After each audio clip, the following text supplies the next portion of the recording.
الشعبي اللي تمكنت من فرض سيطرتها على مناطق كبيرة جدا. اليوم باقي عندنا بس تحرير تكريت أو تطهير تكريت. تكريت أصبحت بحكم المنتهية. يعني اليوم مسألة تكريت هي مسألة وقت. ما هو الدافع اللي يدفع الشباب اليوم يروحون يقاتلون بغير محافظاتهم؟ والله أولا اللهم صل على محمد وآل محمد.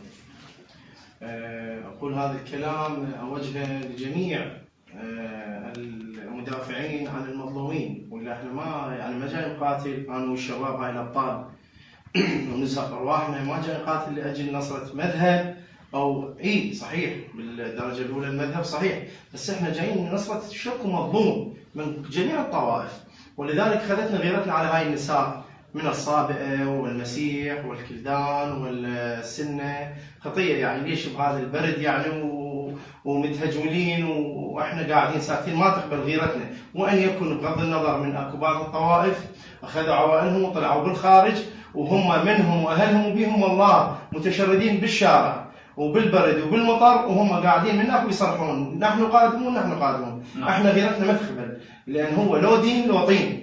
ترجمة الصلاة رحنا دفاعا عن المظلوم فقط مو عن جهة. نعم.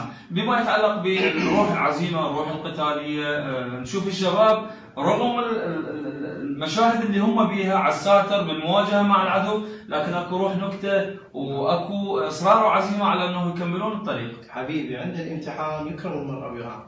احنا ليش نخاف؟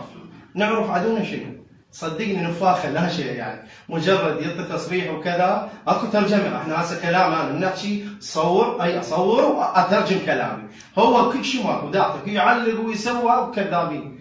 احنا نشاقه لان لازم هاي الروح رياضيه تصير، لان المقابلين مستخفين بي، احنا لا شيء هم، ولذلك نتشاقه ورغم الماء علينا يعني والصوت والقناص ويستشهدوا من ولدنا وهنيئا لهم الجنه، وعاد ما نرتبك ولا عن الشاقه وروح رياضيه لا شيء. نعم. الكلمه اللي يعني اشتهرت فيها عمليات تحرير صلاح الدين، اليوم نشوف اكو كلمه على الساتر هي موجوده وكل الشباب يرددوها، شنو هاي الكلمه وشنو معناها؟ كلمه الا طحين.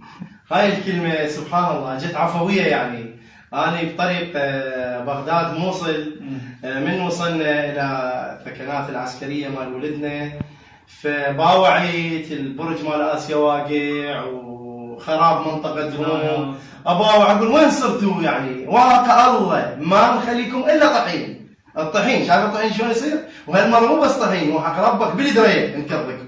إذا صار هسه نزم واحد من الدواعش والناس الأبرياء ما عندنا شيء، بالعكس هذول على راسنا، ويأتي يوم من الأيام صلاح الدين ترجع لأهلها والناس واحنا الممنونين. بس لا والله من الدواعش وحواضن الدواعش من الازمه شايفين الدرايل الشحن شايلينه ويانا هيك الزرف وهكذا. نعم. بما يتعلق بعمليات تحرير صلاح الدين، اكيد راح ان شاء الله خلال الايام المقبله راح تتحرر صلاح الدين ان شاء الله. الوجهه الثانيه بعد صلاح الدين وين راح نكون؟ ان شاء الله راح نتلاقى وياكم احنا من بغداد ان شاء الله. ان شاء الله هاي الحويجه وراها الموصل والنوب نرجع طبيعي، الاطفال تروح لمدارسها ونرجع يعني كل شيء ما كان يعني صار. نعم. مجرد الناس ترجع لاهاليها وطبيعيه يعني. نشوف ابو عزرائيل متفائل دائما.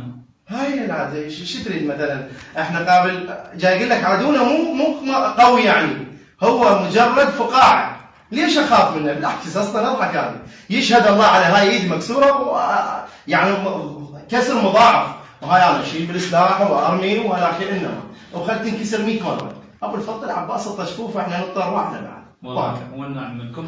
كلمه اخيره هنا بغداد، وكلمه اخيره احنا كنا مواكبين العمليه من يوم 28 والله يا عزيزي انتم مع القنوات الباقيه سباقين يعني، وجهدكم دسم بالمعركه، واشوفكم حالكم حال المجاهد اللي بالخطوط الاماميه، خصوصا الاخ انت اللي واقف امامي، يعني اشوفك حالك حالنا يعني، ولذلك لك انت اجر المجاهد في سبيل الله، ونسال الله يجعلنا من الصادقين بحق محمد وعلى ان شاء الله. بما يتعلق ب يعني كلمه اخيره بما يتعلق بالعائلات، هناك من يشير الى ان الحشد الشعبي يتعامل بعنف، يقتل العائلات، يقتل المدنيين. كيف هو تعامل الحشد الشعبي؟ احنا شفناه لكن نريده من لسان. حبيبي عزيزي، اولا جاي احنا يعني نقول ونكرر هاي المقاله، اخي عزيز الحشد الشعبي احنا جيش نريد ان نعاون الانسان المظلوم. شلون احنا نصير على المظلوم؟ الله اكبر يا اخي، والله حرام يا اخي. ليش يجون ويحكون على الحشد الشعبي؟ لولا الله سبحانه وتعالى جعلهم سبب لمحاربه الدواعش، ولا كان لقيت الدواعش ببغداد. اخي عزيزي، احنا جاي ننصر المظلوم، مو نصير عليه، لا بالعكس. احنا هسه حاليا اخذنا صلاح الدين، وراح محافظه صلاح الدين ترجع لاهلها معززه مكرمه، واحنا الممنونين ما عندنا اشكال وياهم، وانما احنا عدانا ويا الدواعش، لا اكثر ولا اقل. واحنا هسه جاي اعيد واقول، احنا عزيزي مو نصره الشيعه، احنا ننصر جميع المظلومين يا اخي من جميع الطوائف، واي واحد يتعدى على العراق واي واحد يتعدى على المظلوم احنا نصير امامه، والا طحين انتهت. شكرا جزيلا حبيبي عزيزي، في رعايه الله.